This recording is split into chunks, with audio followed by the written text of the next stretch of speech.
Bonjour, aujourd'hui je te parle de comment je ferais si je devais recommencer de zéro aujourd'hui. Je te propose 6 étapes que je ferais différemment, qui m'ont pris beaucoup de temps au départ, dont maintenant j'ai les solutions, et je vais t'expliquer dans cette vidéo les 6 étapes qui vont te permettre d'aller beaucoup plus vite dans le déroulement, dans l'augmentation de ton chiffre d'affaires et dans le développement de ta société. Bah oui, moi je me suis souvent demandé, si je recommençais de zéro, mais j'irais combien 10, 20, 30 fois plus vite qu'avant, avec les connaissances que j'ai maintenant, l'expérience, et maintenant que je sais comment faire en sorte de développer une boîte. En fait, je me suis très souvent posé la question, mais les réponses, je les ai. Parce que les réponses, en fait, elles sont dans mes formations, elles sont dans les coachs de la Team Perform Coach que j'accompagne au quotidien afin qu'ils puissent développer leur business. Et je t'offre, et je te propose dans cette vidéo, les 6 étapes qui vont te permettre de développer beaucoup plus vite en évitant les erreurs que j'ai commises moi et en allant directement vers l'expérience, les bonnes méthodes, les bons outils. Attention, à la fin des 6 étapes, je t'offre le bonus qui pour moi fait la différence et auquel tu ne dois surtout pas échapper si tu veux exploser, booster, augmenter ton business et tes revenus au quotidien. La première étape, la première chose que je ferais complètement différemment, c'est gérer différemment mon positionnement. Le positionnement que tu as en fait au démarrage, c'est la concurrence, le produit et la cible. Et avec tout ça, tu crées ton positionnement par rapport aux autres coachs sportifs. Et en fait, quand tu démarres généralement, tu te concentres sur ton produit. Tu as envie de lancer un truc qui est à toi, tu as envie de lancer un truc auquel tu as pensé depuis longtemps, et tu y vas tête baissée, et tu lances quelque chose, tu dis voilà, moi je fais ça se passe comme ça se vend à tel prix, etc.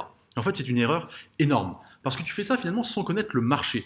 Et du coup, tu sors un produit, certes, qui te correspond un petit peu, mais tu ne sais pas s'il est valable, si les autres le vendent déjà, ou s'il va sortir du lot et te permettre du coup de faire la différence et de vendre plus. Donc, pour ça, dès le début, avant même de sortir ton produit, ce que je te conseille, ce que je ferais moi si je recommençais de zéro, c'est déjà étudier ta cible.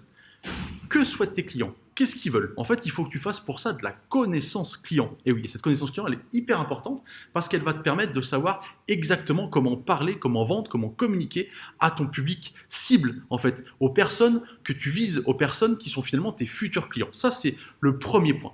Le second point, c'est la concurrence. Comment tu vas faire si tu ne sais pas ce que font les autres pour te différencier par rapport à eux? Je m'explique très simplement. C'est-à-dire que si à côté de toi, tu as déjà 4 coachs dans un rayon de 5 km qui sont spécialisés dans la perte de poids et qui font que ça. Si toi, tu as décidé de faire pareil, du coup, tu vas avoir du mal à te différencier. Tu vas pouvoir faire un peu différemment de eux, je te l'accorde. Mais si tu veux vraiment te différencier, il va falloir dire très bien, quel credo je vais prendre, comment je vais faire différemment. Tu vois, donc si tu n'as pas analysé la concurrence, leurs tarifs, leur mode de communication, j'insiste là-dessus, en fonction de comment ils communiquent, tu pourras aussi te différencier. Et du coup, tu ne pourras pas sortir du lot, avoir un bon positionnement et ton offre risque de fonctionner très très très très peu. Alors que si tu commences d'abord par la cible, ensuite la concurrence et enfin ton produit, là tu verras que si tu as analysé tout ça, tu as la pyramide entière et tu vas pouvoir avoir une offre qui va cartonner dès le départ.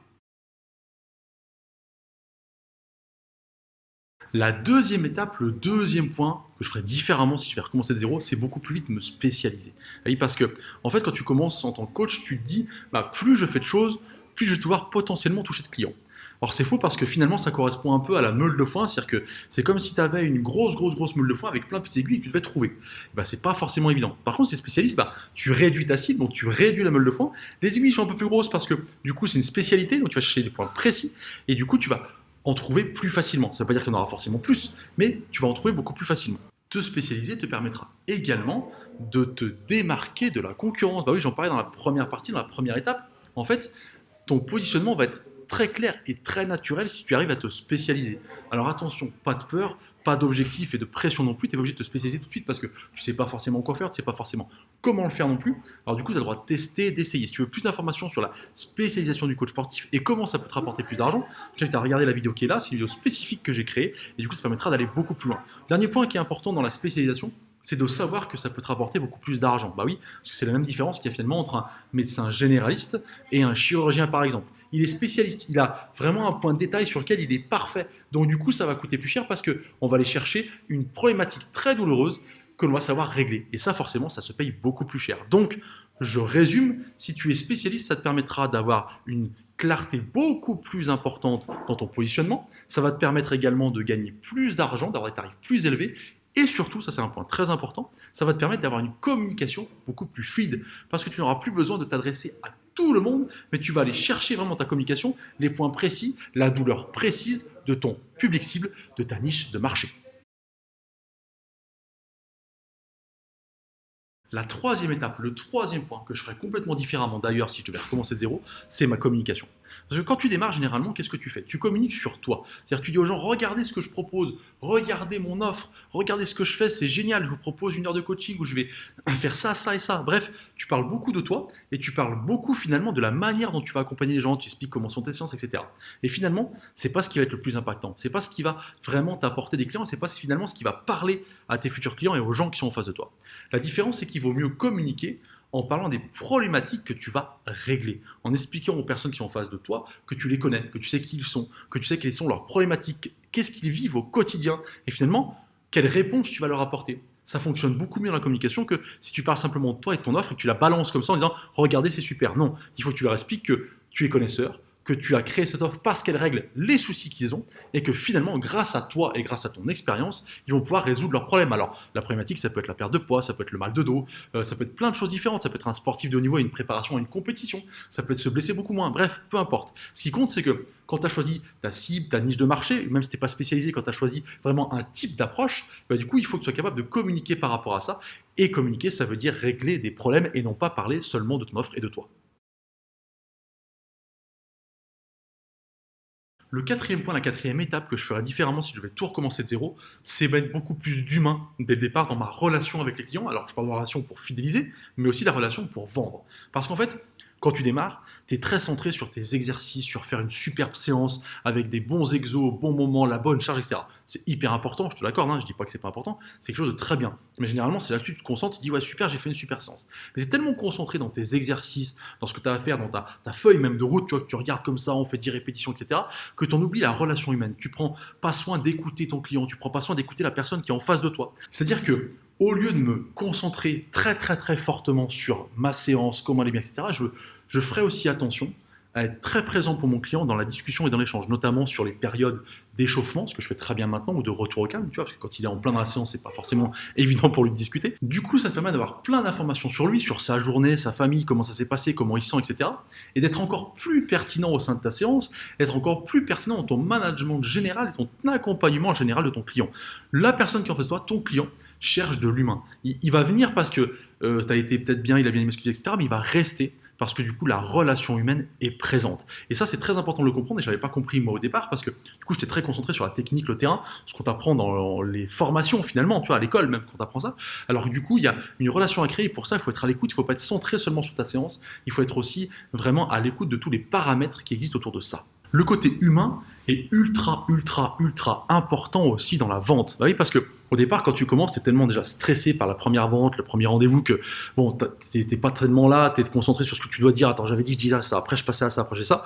Tu vois, tu essaies de mettre une méthode en place et finalement, ça fonctionne pas bien parce que c'est pas naturel. Bon, il y a l'expérience qui vient après, qui passe par là, qui fait que tu es un peu plus naturel là-dessus. Mais ce qui va être important, c'est la relation humaine. C'est être capable de vraiment écouter ce que dit la personne en face de toi, de cliquer sur des mots et de lui dire très bien, vous m'avez dit ça, moi j'ai ça à mettre en face, vous avez tel problème, je comprends, j'ai ça pour régler ça, etc. Bref, ce qu'il faut, c'est que tu sois à l'écoute, que tu sois vraiment dans la relation humaine avant même de mettre de la méthode, de la technique, tu vois, là-dedans, de vente, hein, je parle, la méthode des techniques de vente. Et du coup, si tu as ce côté humain, ce côté écoute et que tu es capable de retranscrire correctement ce qu'on t'a dit, déjà tu verras que ta vente va se passer beaucoup, beaucoup, beaucoup mieux et qu'il vaut mieux avoir beaucoup plus d'humain que de technique. C'est toujours plus intéressant et efficace que d'avoir beaucoup plus de technique que d'humain où finalement tu vas pas faire de vente parce qu'il manquera quelque chose de toi à l'intérieur.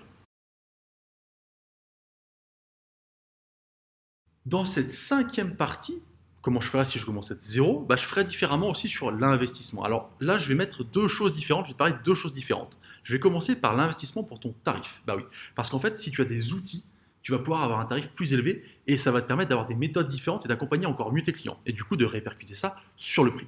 En fait, quand je te parle de comment augmenter ton tarif par un investissement, c'est investir sur des séances que tu vas leur faire en plus, sur un suivi nutritionnel très poussé et très spécifique. C'est-à-dire que pas forcément par un échange de mails, c'est pas très pro. Et au début, on a tous commencé comme ça, mais je te conseille d'aller chercher des outils qui certes vont te coûter un peu en investissement au départ, quoi. Tu peux faire des très bonnes choses par Google Drive notamment, qui sont gratuites, d'accord. Mais du coup, si tu as des outils qui coûtent un peu d'argent, ça va te permettre de crédibiliser toute ta méthode et du coup d'avoir un accompagnement très professionnel, ce qui va forcément se répercuter sur le prix et sur la prestation générale que tu vas avoir. Donc je te conseille d'avoir soit une application, soit des séances vidéo qui vont te permettre derrière et bah, du coup d'accompagner tes clients beaucoup plus et du coup d'avoir des prestations encore une fois élevées. Donc la première chose que je ferais, c'est investir encore plus dès le départ sur des outils qui me permettraient d'avoir des tarifs plus élevés dès le début de mon activité. J'investirais aussi beaucoup dans les formations. Alors je sais, ça fait un petit peu bateau de dire ça, mais ce que je t'explique là, c'est que quand tu sors toi de formation, quand ça fait pas longtemps que tu es sorti de l'école notamment, quand tu démarres, tu dis mais en fait je sors de formation, pourquoi j'irais me former?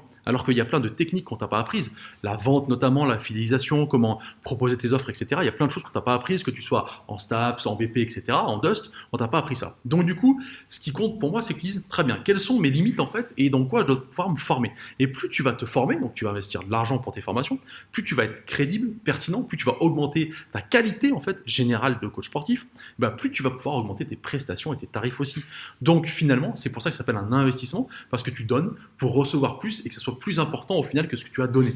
Et ça, c'est très important. Et on hésite très souvent à se former parce qu'on se dit ça va coûter de l'argent, ça va prendre du temps, mais la formation, c'est ce qui va te faire évoluer. Après, pour faire ça, il faut être capable de très bien se connaître et très bien connaître ses limites. C'est-à-dire qu'il faut faire sur toi un bilan aussi très honnête. Ça, c'est pas toujours évident parce qu'on a tendance à se mentir à soi-même. Très honnête en disant très bien, mes qualités, c'est celle-ci, celle-ci, celle-ci. Je suis très bon sur le terrain, je suis bon sur la perte de poids, etc. Par contre, je suis pas très bon pour vendre. Je me suis rendu compte que les 4 derniers rendez-vous que j'ai eus, bah, je les ai pas du tout validés. Les clients sont pas venus finalement. Donc du coup, c'est qu'il y a un problème pour moi, donc je dois me former là. C'est un exemple. Mais du coup, tu es capable de faire un vrai bilan de toi-même pour savoir par quoi commencer, où mettre ton argent, bien investir afin de booster ton business au quotidien. La sixième étape, la sixième chose que je ferais différemment, c'est m'organiser avec un vrai plan d'action. Parce que quand tu démarres, finalement, déjà, tu as plein de choses à gérer, et même quand tu démarres pas, tu as plein d'idées, plein d'envies, et tu as envie de faire plein de choses. Alors, ce qui se passe, c'est que des fois, tu pars dans une direction, et puis tu repars dans une autre, et puis tu vas essayer un truc, mais ça marche pas trop, mais t'attends pas assez longtemps pour vraiment voir si ça marche ou pas, et t'enchaînes. Bref, du coup, tu pars un petit peu dans toutes les directions, et tu perds énormément de temps, mais surtout énormément d'énergie. Et quand tu enchaînes les déboires comme ça, c'est ce qui fait que tu vas t'user, et que tu vas plus avoir l'énergie nécessaire pour rebondir. Donc, le fait d'organiser avec un plan d'action réel ce qui va se passer pendant les 3 prochains mois par exemple, va te permettre vraiment de garder ta motivation au quotidien. Ce que je dis là, je sais que c'est une vraie source de motivation. Quand les coachs rentrent dans la team, par exemple, on a un plan d'action très établi sur 3 mois qui leur permet de démarrer tout de suite leur business et d'avoir une activité qui tourne rapidement. Et du coup, ça c'est vrai que de savoir où tu vas, d'avoir un plan d'action détaillé et de te dire très bien, je sais quelles actions mener en premier, en deuxième, en troisième et je sais quels vont être les effets, ça c'est très rassurant. Ça te permet du coup de ne pas t'évader et t'égarer à droite à gauche et surtout ça permet d'avoir de vrais résultats. Donc, je te conseille quotidiennement de refaire un point en disant très bien, ma ligne directrice, c'est quoi? C'est ça. Est-ce que je suis dedans? Est-ce que là, je ne devrais pas modifier un peu parce que ça n'empêche pas que tu aies une structure et qu'elle soit souple pour pouvoir s'adapter au quotidien. Mais il y avoir une ligne directrice qui t'amène quelque part. Sinon, tu vas toujours te diriger à droite, à gauche et tu ne vas pas avancer assez vite. Et du coup, tu ne vas pas développer ton business à son maximum. On en arrive maintenant au point bonus. Bah oui, le bonus, alors il va te paraître un peu bizarre aujourd'hui, mais on est en pleine pandémie, en plein Covid-19, et si tu regardes cette vidéo après, tu comprendras mieux ce que je dis là. Simplement, je te conseille, et c'est un conseil très très fort de ma part, d'ouvrir une salle de coaching personnalisée. Alors, je ne parle pas d'une grande salle de musculation, je parle d'une salle de coaching privée par exemple. Pourquoi? Parce que ça va vraiment être quelque chose qui va te permettre d'exploser ton business. Moi, je l'ai fait très tardivement, et si je refaisais maintenant de zéro, je le ferais beaucoup plus vite. Parce que tu vas pouvoir avoir beaucoup plus de clients. Parce que simplement, tu vas pouvoir avoir des douches, avoir un lieu très précis où les accueillir. Et on peut venir le matin avant d'aller au boulot, à midi, sans se dire ben, comment je prends ma douche, comment je fais, etc. Donc tu règles pas mal de problématiques. Point numéro un. Point numéro 2, très important, tu vas aussi gagner en qualité de prestation, donc en tarif. Ça, c'est très important. Le point numéro 3, c'est ta fatigue. Tu vas beaucoup plus être relaxé et relâché. Parce que du coup, tu n'auras pas à courir de partout, à monter dans ta voiture, enchaîner, repartir, porter ton matos. Tu accueilleras les gens chez toi, dans ta salle, et là, tu pourras mettre beaucoup plus de personnes. C'est le point numéro 4 et l'avantage numéro 4 de l'ouverture d'une salle. Parce que tu vas gagner des clients aussi dans le temps. Le soir, dans tes déplacements, tu perds une demi-heure, un quart d'heure, etc. Et le soir, tu vas pouvoir gagner au minimum un client dans ta tranche 17-20 par exemple. Comme tu n'auras pas de déplacement, tu vas pouvoir enchaîner beaucoup plus vite et gagner du coup un client, donc plus de revenus plus facilement. Ensuite, les cours collectifs ou les cours personnalisés et individuels seront beaucoup moins en dents de scie en fonction du temps, de la température, tu vois. Bref, il y a tellement de points positifs à ouvrir une salle que je te conseille de le faire directement. D'ailleurs, si tu veux plus d'informations et plus de précision, je t'invite à regarder les liens qui sont en dessous. Je t'ai mis une vidéo, je la fais spécialement là-dessus. En conclusion, je te dirais déjà que tout ce que je t'ai proposé là comme étape, c'est ce que moi je mets en place maintenant alors, dans mes formations, que tu peux retrouver avec le lien juste dans la description, les formations audio notamment, qui te permettent de booster ton business au quotidien, de gagner plus d'argent et d'augmenter ton salaire tous les jours en tant que coach sportif.